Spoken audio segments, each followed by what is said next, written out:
You're listening to Passions and Prologues, a literary podcast where each week I interview an author about a thing they love and how it inspires their work. I'm your host, Adam Sokol, and today's guest is Anna Pitoniak, author of the brand new book, The Helsinki Affair. This is a classic, phenomenal spy novel all about a main character whose name is Amanda Cole. She's a brilliant young CIA officer following in the footsteps of her father, who was also a spy during the Cold War. This is an amazing story. We get into the plot a little bit in the book, or a little bit during the conversation. So I'm not going to spoil that here. What I am going to spoil/preview is the discussion that we had for this episode. It's all about the artist's way. And this is something I am very familiar with. It's actually something that I sort of implement in my daily life as well. But basically what it is it's a process and a book that many people have used to kind of get out of their own heads and spark creativity and stop being so precious about the process of creating new things and just getting into a daily exercise of really doing the work. And it's a really interesting process. And it's something that so we get into it a lot during the conversation, and Anna took it very seriously during the pandemic, and it helped her write this new book.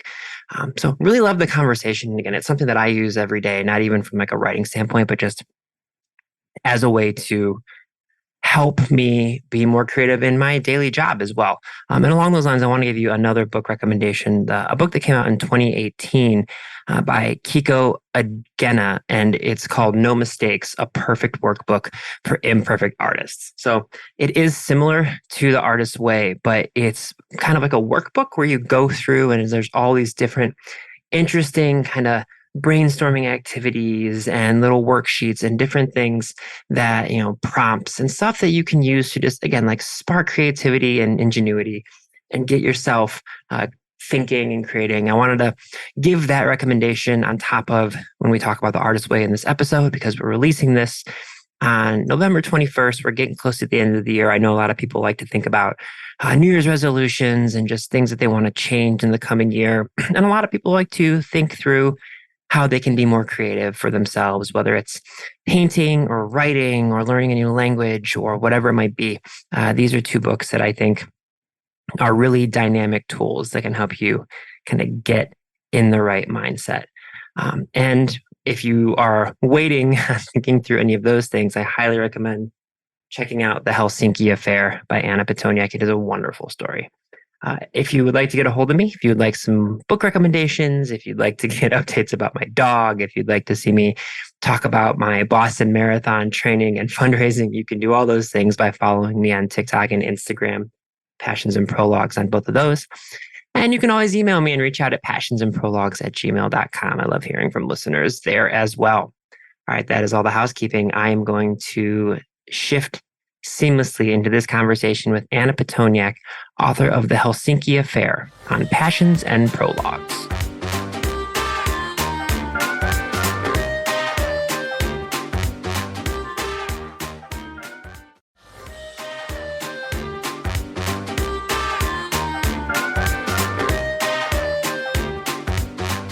Okay, Anna, what is something you are super passionate about that you want to discuss today?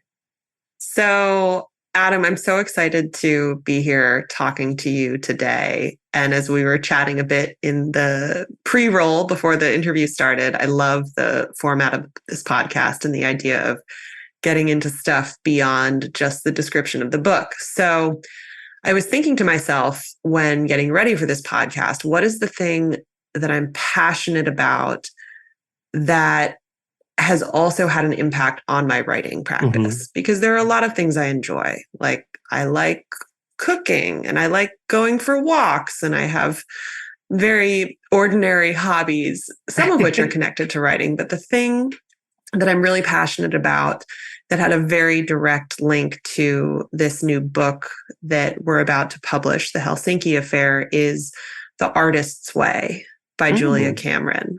I'm not sure if you're familiar with it or if many of your listeners might be, but you're nodding. So So I am, but I was going to have you kind of explain it cool. for my listeners who might not be. So Cool. go ahead. Yeah, for sure. So The Artist's Way by the writer Julia Cameron is a 12-week program that anyone can do. You could be a writer, you could be a painter, a musician, you could be a lawyer who has a knitting hobby and wants to lean more into it.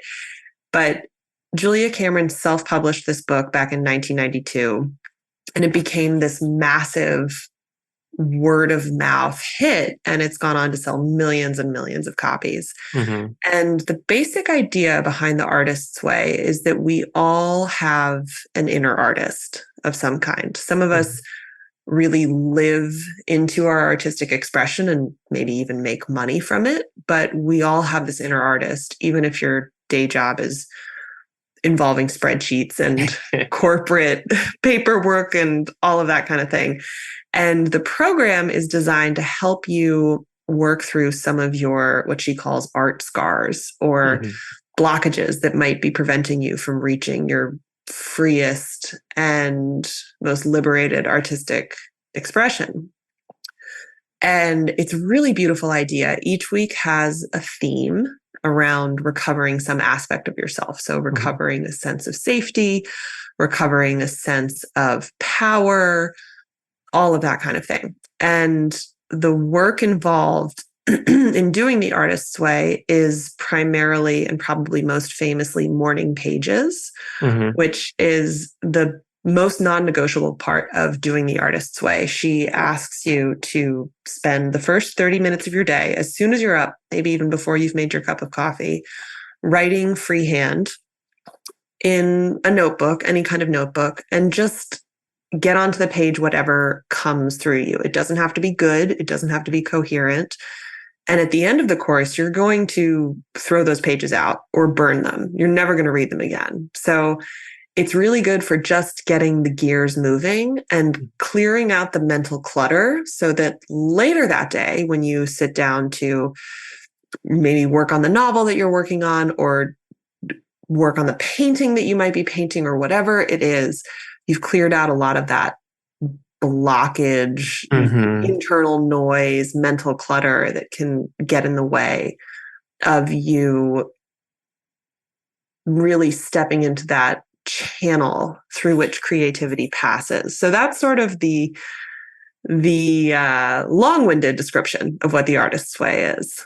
Yeah, no, so I love it because I feel like the hardest part, this is such like a cliche, but it's true. Like, I feel like the hardest part of starting a creative venture is starting. Like it's this idea, like whether as a writer, I'm also a querying, hopefully future novelist. Like the hardest part wasn't writing chapter 9 or the ending or figuring out character arc. It's like staring at that blank Word doc or Google Doc, and you're like, oh God, okay, how do I start eating this elephant? And the thing, like I always think of when I think of The Artist's Way, which randomly, it's from Seth Rogen, who is a funny person to think about from like an inspirational standpoint. But when you start to see the breadth of work that he has done, whether it's acting, creating, directing, producing, all those different things, he had this thing where he basically said, he's like, at the start of every single writer's room or partnership,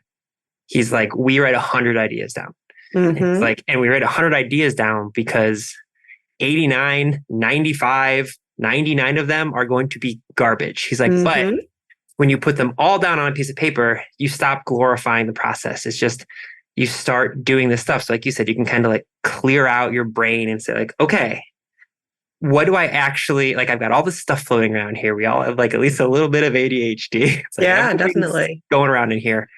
How can I center my focus? So I love it so much. I think it's extremely powerful, but I'm curious for you. You're someone who has been in the literary world for a long time. Like, what was your first experience with The Artist's Way? And I guess also, when did you decide like, okay, I'm going to actually use this as a tool to execute your own creative endeavors? Yeah. So I started off my career as an editorial assistant at Random House. That was the job I moved into right after college.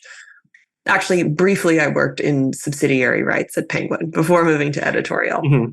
But I worked at Random House for many years and loved being an editor. And in many ways, it was the best possible training I could have received for eventually turning to writing, because you really hone in on what makes a story work and how those pieces get assembled. It was, I don't have an MFA. I never attended an MFA program, but it feels like to me my equivalent thereof. It was just a masterclass getting to work with these writers. But I also had the urge and the itch to write my own fiction, to have my own creative outlet. So I started writing the novel that ultimately became my first book, The Futures, in the mornings before work. And eventually, it took a long time, but I eventually finished that book. I found an agent, I found a publisher. And meanwhile, I was still working at Random House. I wrote my second novel, Necessary People, while also working at Random House. And eventually it became a little too much to try to juggle both things. So about 5 years ago, I left my job in publishing to focus on writing full time. And then I wrote my third novel, Our American Friend. And at that point, I had a sense of, I know what I'm doing here. I'm a writer. I've had a few books published. And the idea that I might have some kind of blockage or obstruction in my creative practice just felt anathema to me. It's like, I don't have writer's block. I've written 3 books. How could I? Yeah, I'm like, I'm great. I don't need help. Like this is self-help, and it's for other people, not for me, because I'm beyond the help. Yeah. And that, of course, was not true at all, because we can always grow and expand and get better as artists and as human beings. And life is just full of change and unpredictability. So it was in late 2019, early 2020, as I was wrapping up work on Our American Friend, that a friend of mine, this very wise woman who's very much like a mentor, kind of teacher to me, suggested, have you ever done The Artist's Way? I was like, no, I haven't even heard of it. It's interesting to me, just as a sidebar, when I talk to other writers, tons of writers have heard of The Artist's Way. Tons of them have done it. When I talk to friends in publishing, no one's heard of it. Yeah. Which was so interesting. So I hadn't even heard of it. And when she told me what it was, I thought, well, I really don't need this. Like I'm good. I'm fine.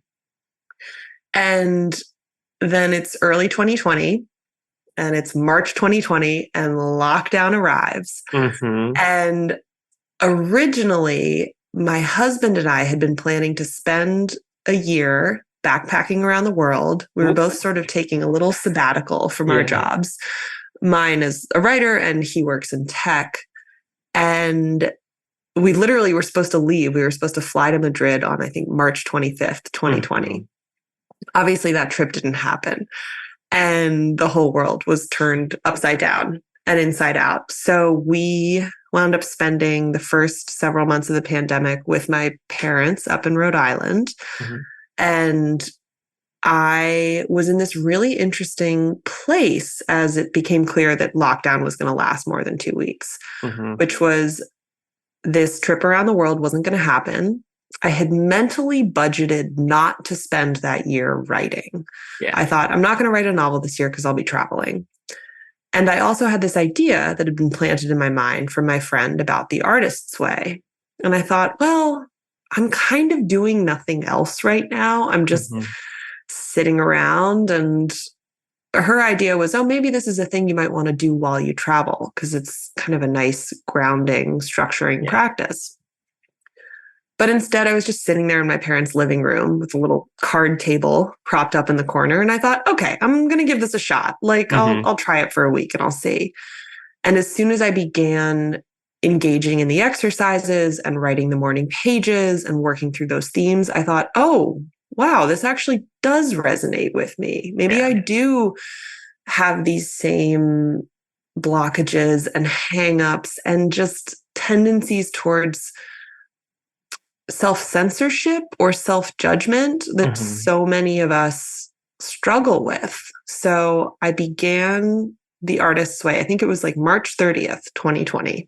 Yeah. a few days after I was supposed to theoretically be traveling around the world. Yeah. And it was so liberating instantly.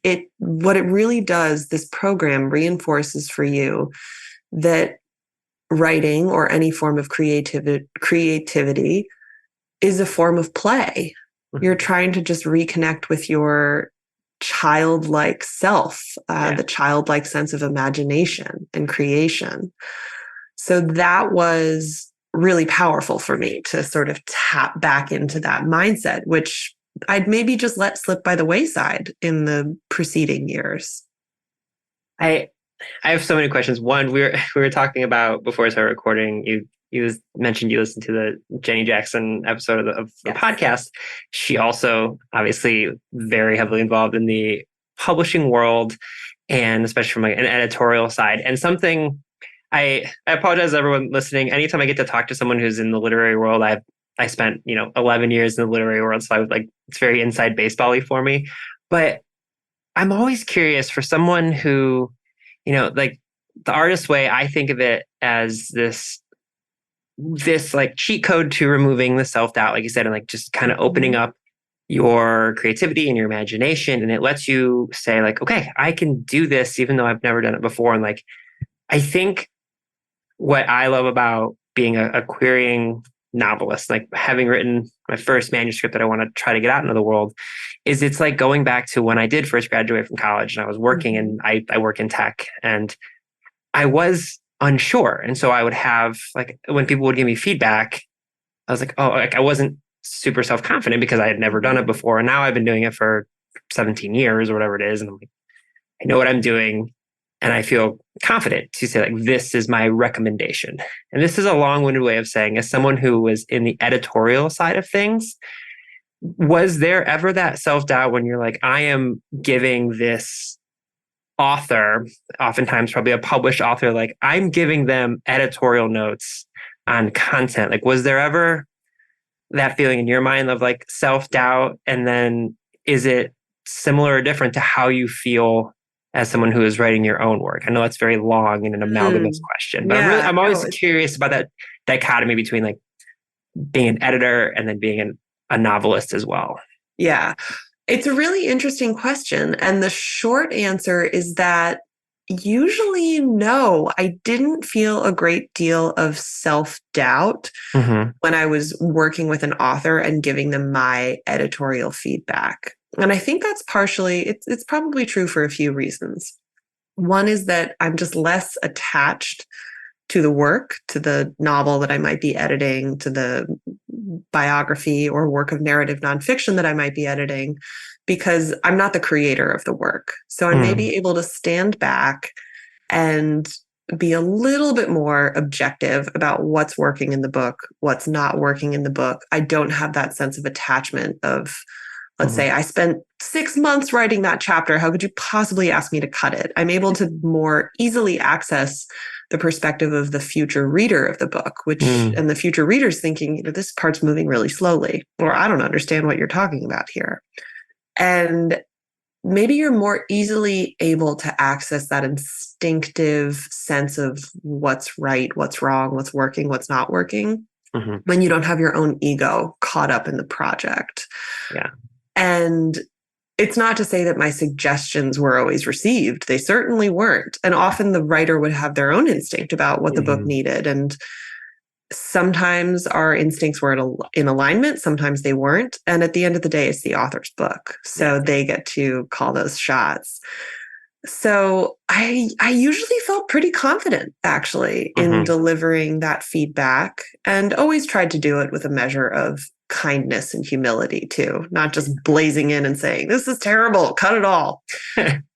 As a writer, sorry. I was gonna say, I imagine it has to do like preciousness. Like you don't feel like that's how I feel about my career now. Like I'm much less precious with the stuff I create. So if someone gives me edits, I'm like, yeah, okay, let's just keep it moving. So I apologize. I cut you off. As a writer, you were talking. No, but as a writer, when you're initially involved in that act of creation, it's so hard to keep yourself separate from the words on the page because they just emerged from you. So they feel like part of you.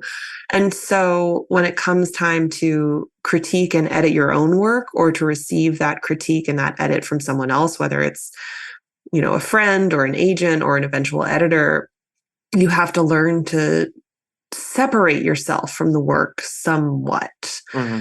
It's this very interesting dance where the work, I think initially in my earlier works, as I was beginning as a writer, I thought, oh, the work comes from me. It's a reflection of me. It's a reflection of who I am. And so when I receive feedback on it, it feels like a little ding to your ego. And what really gets emphasized in the artist's way is that you're more of a channel for the work than you are the ultimate end creator of the work. So there is definitely a strong woo-woo spiritual element to the artist's way, which I love. And I know some people probably feel some type of way about. But I do think it's good to go into the artist's way with an open mind, even if you don't consider yourself into that more spiritual or woo-woo realm, because there is so much just practical, so many practical exercises that emerge from it. But when you start to view the writing as something that comes through you rather than from you, you can hold the writing a little bit more lightly and treat it as play and as fun, as opposed to something you have to so rigidly keep your hands on. Yeah, it's actually something I was talking about in a recent episode with somebody. We're recording this in early November, so I don't want to say like recent and like say like last week, because it won't be when people hear this. But we were talking about the fact that when you get done with a writing session, if you go back and you read like a paragraph, there are often times where you'd be like, oh my God, I don't even remember writing that. Like it is like the whole like through you situation. And I love that concept. And so I want to ask to tie this to your latest book, like thinking about the timeline and understanding how the publishing timeline works. I'm guessing the artist's way experience that you had basically preceded the Helsinki Affair, like writing the latest novel. I assume those two are connected. Yes, exactly. Yeah. So I had so much fun writing the Helsinki Affair in a way that I hope I'm able to replicate further on in life. But I do think that there was some sort of special confluence of circumstances that allowed me to start writing this book. So to rewind the tape to March 2020 again, I was up at my parents' house. I was starting to do the artist's way. I had mentally allotted not writing for the year. I had no pressure on myself, no pressure from my agent or editor to get a book done in the year 2020 or 2021, because I'd be traveling. And yet I had nothing else to do because I wasn't traveling. I was just sitting there at home. And I'd always, prior to starting the Helsinki Affair, I'd always really loved spy fiction. It's my favorite genre to read. I'm just nuts about John le Carré, Graham Greene, Alan Furst, other writers in that, especially the sort of international spy fiction realm where there's a strong literary component to the storytelling beyond just maybe chase scenes and action scenes. Yeah. And I had elements of spy fiction in my prior novel, Our American Friend, but I'd always felt a little bit shy and hesitant about launching full bore into the genre because maybe it was a little bit of imposter syndrome. Like, I've never been a spy. What do I really know? Can I really tackle this genre? Yeah.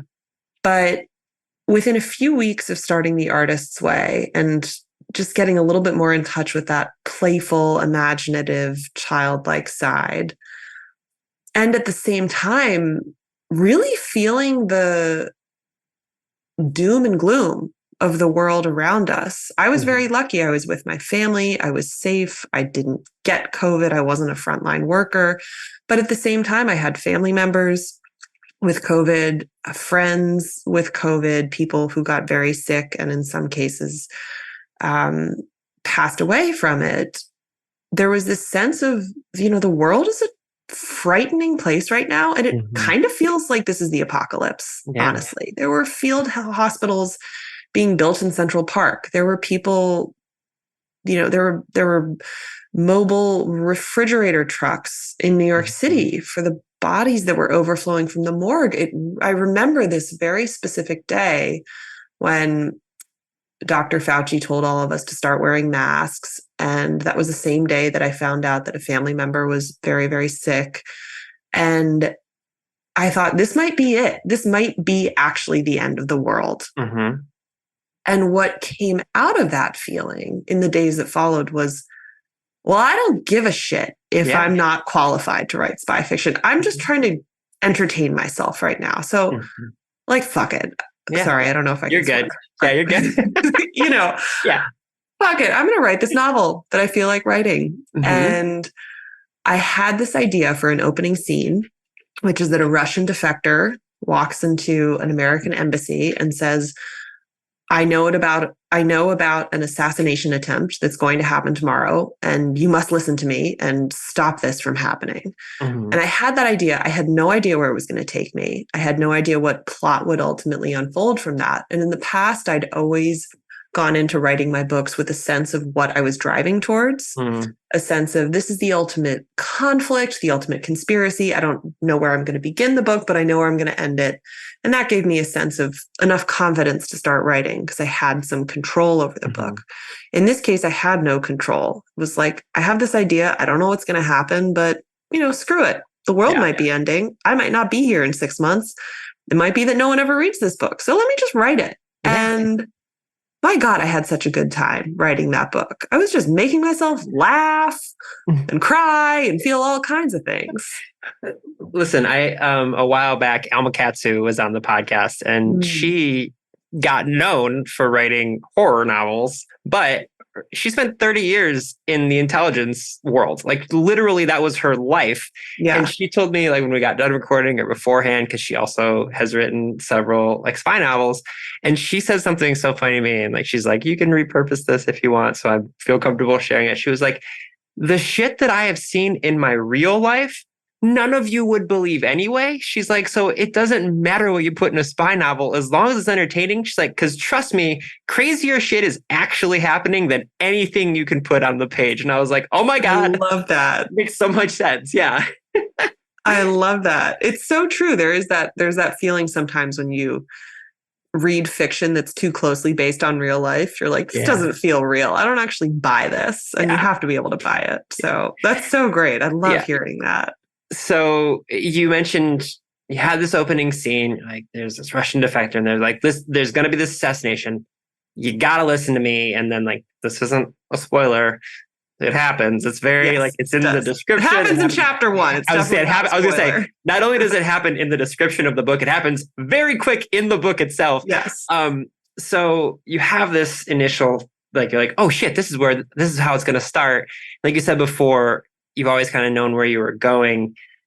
What was your artistic process? Did you eventually, like while writing, be like, oh, this is where it's going to go? Or did you kind of not know how the book was going to end until you arrived at the end and you're like, okay, actually, I do have to wrap this up now?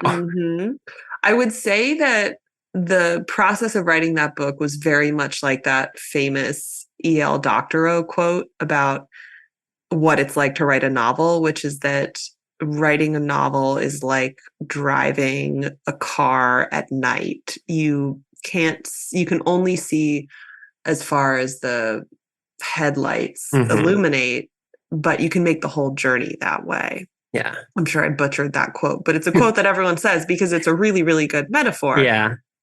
And that's exactly how it was for me. It's not like every single second of the process was just that pure flow of, I don't even know what's happening. My fingers are moving and it's coming out of me. Often I did have a sense of, okay. And then next, Amanda Cole, who's the heroine of the story, the ambitious young CIA officer who does actually take this defector's warning seriously, even though her bosses don't. I often had a sense of what Amanda was driving towards or what she was hoping to accomplish next.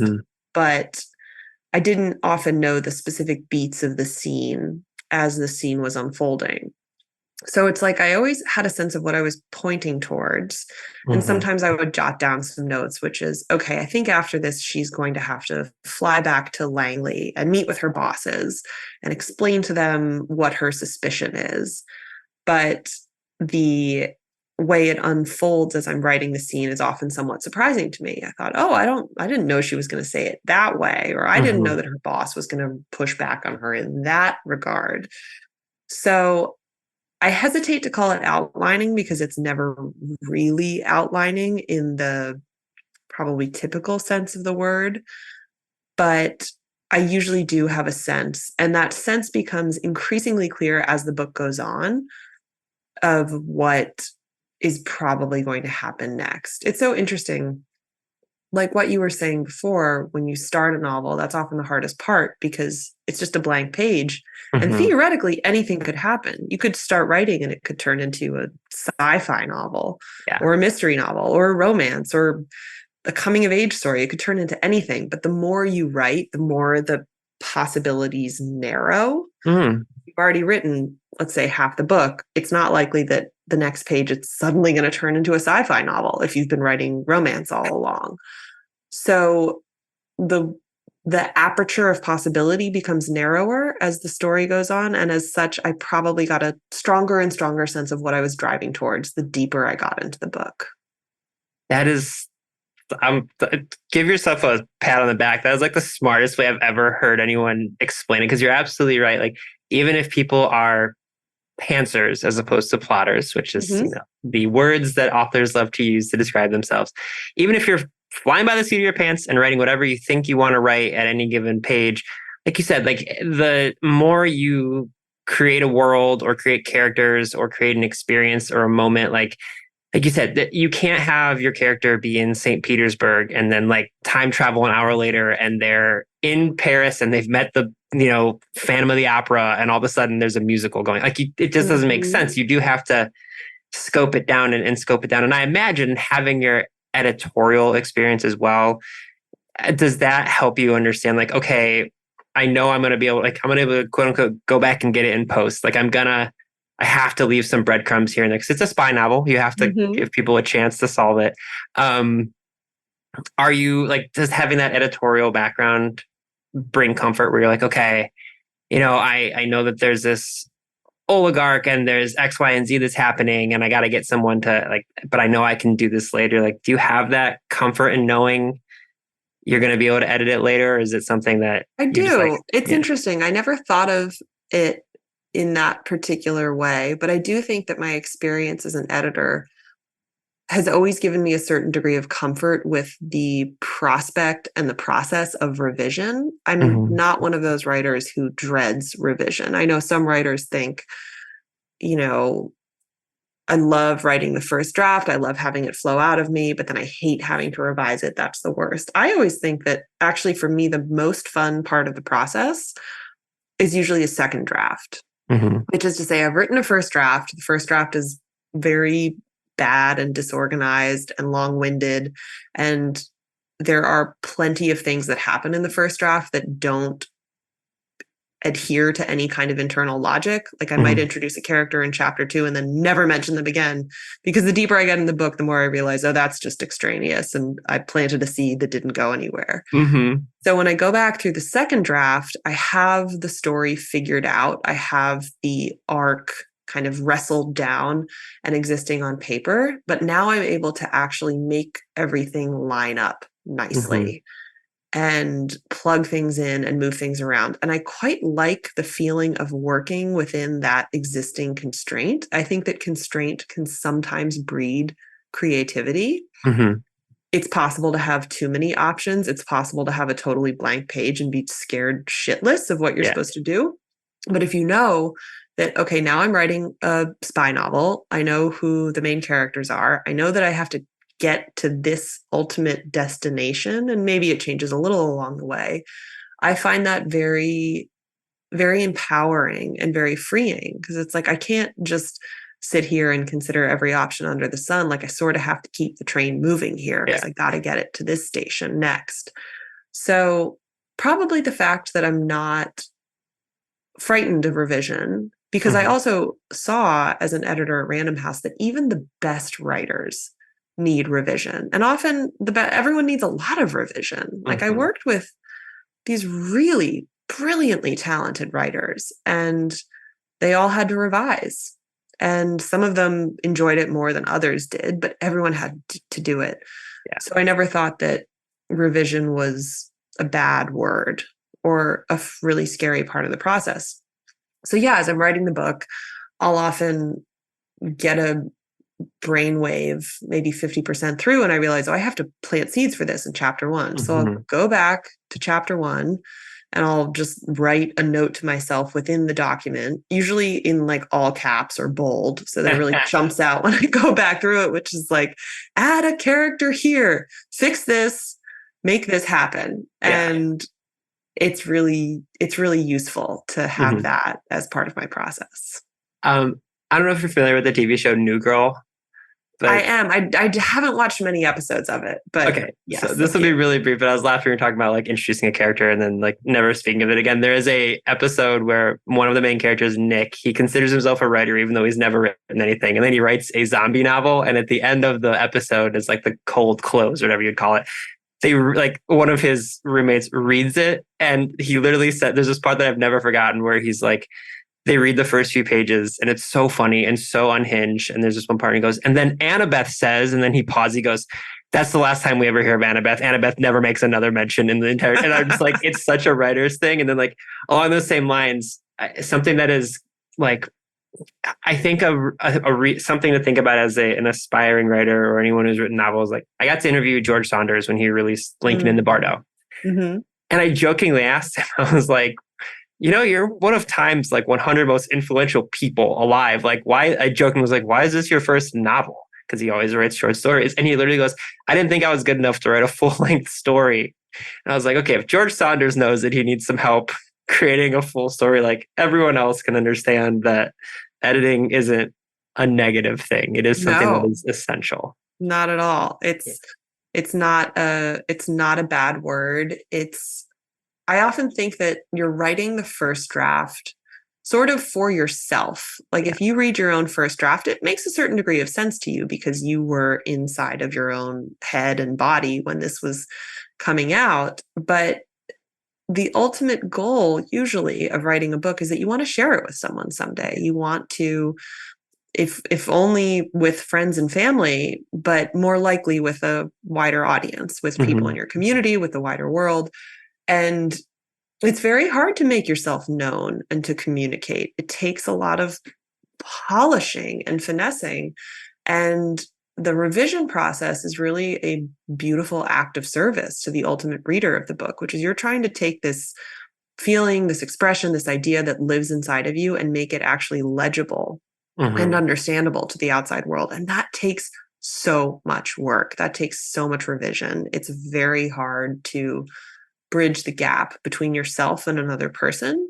And revision is part of that process. I do like the idea of thinking of revision as it's not like wasted effort, or it's not like, oh, I screwed it up the first time and why can't I just write the book more efficiently? It's recognizing that in revising the book and revising the book and revising the book, even when you're exhausted and you think you can't do another draft, you are creating something really beautiful, helpful for the ultimate reader of the book. Well, and also like I interviewed Samantha Shannon a long time ago. She wrote this book, Priory of the Orange Tree, which is like 900 pages, just a bonkers sized book. And she told me she removed like 90,000. She removed the equivalent of a novel from this novel. And I remember at the time, before I had written my manuscript, being like, Jesus Christ, that's so heartbreaking. And now as I am editing my manuscript to send it to, I had a literary agent basically say like, this sounds really interesting. This sounds great.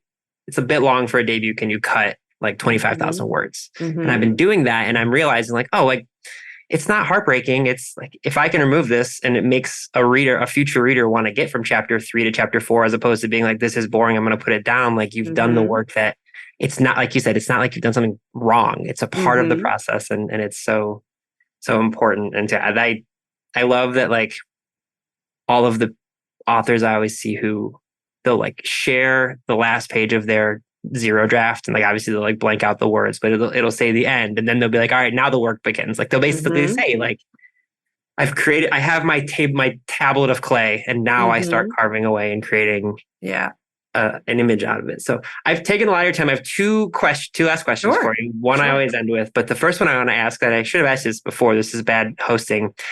What is it that you love about spy novels? Gosh, what a great question. I love so much about spy novels, but I think if I had to narrow it down to one thing, it's that to me, the best spy fiction, and I really put, John le Carré as a great example at the pinnacle of this genre. Graham Greene is another name I mentioned, Alan First. These novels are like every really great novel. They're fundamentally about the human condition. They're about being a person with feelings and relationships and moral conundrums and big existential thoughts, but they take place in the most high stakes possible setting where it's literally life and death, where the fate of the world might be on the line. And I love a beautiful literary novel that's also just about more ordinary, quote unquote, life, a marriage, a family, a workplace dynamic, whatever it might be. I love that too. But what I really love about spy fiction is that you get the satisfaction of entering into another person's perspective and plumbing those nooks and crannies of their experience. But also there's this constant ratcheting up of the tension, because if they decide to walk through door one or door two, it might literally lead to an outbreak of war or something crazy. So I love that combination of the subtlety and the nuance and those delicious details combined with a constant ratcheting up of tension. So to me, it's just the best of both worlds when it's done right. I love that. Okay, last question for you. I always have the guest who has come on give a recommendation of some kind. It can be a book. It doesn't have to be. It can be a movie. It can be a recipe. I've had people literally recommend like protein powder. It can be literally anything you want to recommend that you think more people should know about. Yes, I am going to very much stay on theme here and recommend a book by the author who I never stop talking about, which is John le Carré. He is, every book he wrote has an element of genius to it. But my favorite book of his, and it's hard for me to choose a favorite, but I do think my favorite of his is a novel called A Perfect Spy.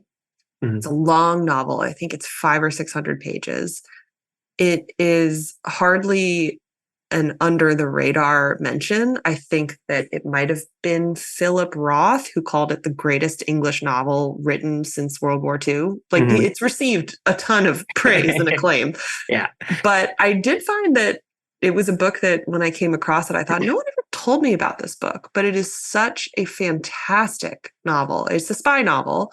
The central character is himself, a spy, and he's involved in these very complex operations, but it's also the most autobiographical work that le Carré ever wrote. And I would even include his own memoir in that designation. He did write a memoir later in life called The Pigeon Tunnel, which is now sort of being adapted or transformed into this documentary that Errol Morris made, which is in theaters right now.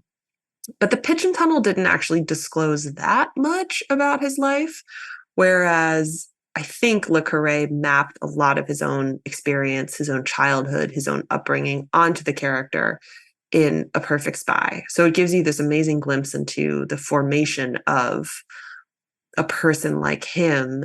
And it's just so good. It's such a juicy, satisfying novel. I think it's a great novel to read, even if you don't necessarily love spy fiction, because it's much bigger.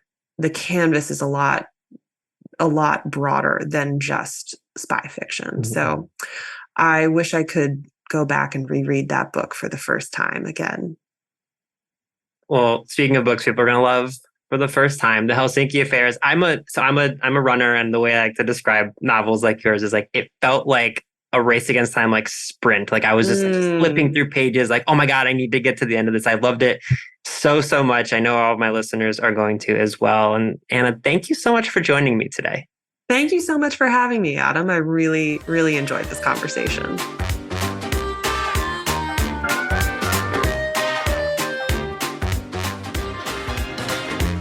Passions and Prologues is proud to be an evergreen podcast and was created by Adam Sokol. It was produced by Adam Sokol and Sean Rohl Hoffman. And if you are interested in this podcast and any other evergreen podcast, you can go to evergreenpodcast.com to discover all the different stories we have to tell.